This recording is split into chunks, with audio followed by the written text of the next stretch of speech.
বরিশালের Sherebangla medical college হাসপাতালে দ্বিতীয় দিনের মতো চলছে ইন্টার্ন চিকিৎসকদের কর্মবিরতি। রবিবার বিকেলে স্বাস্থ্য খাতের সংস্কার আন্দোলনকারীদের হামলায় এক চিকিৎসক এবং 2 কর্মচারী আহতের ঘটনায় কর্মস্থলে নিরাপত্তা চেয়ে তারা এই কর্মবিরতি পালন করছেন। অন্যদিকে স্বাস্থ্য খাতের সংস্কার আন্দোলনকারীরা জেলা প্রশাসকের কার্যালয়ের সামনে টানা 22 দিন ধরে অবস্থান কর্মসূচি করছে। দর্শক, এ বিষয়ে আমরা আরও তথ্য জানানোর চেষ্টা করব। আমাদের সাথে যুক্ত হবেন সহকর্মী বিধান সরকার।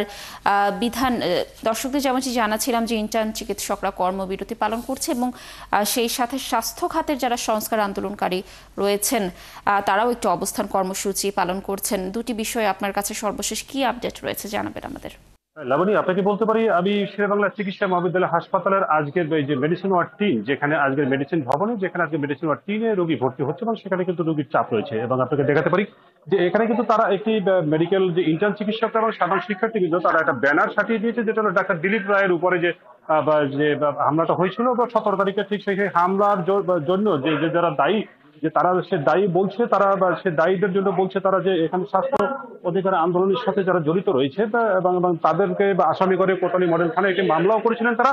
এবং সেখানে তারা বলছে যে এই মামলায় যে আসামি আছে মহিউদ্দিন রনি, যে প্রধান সমন্বয়কারী, এবং তাকে সহ অন্যান্য যে আসামি রয়েছে তাদেরকে গ্রেফতারের জন্য তারা কিন্তু একটা আলটিমেটাম দিয়েছে আজ দুপুর 12টা অবধি।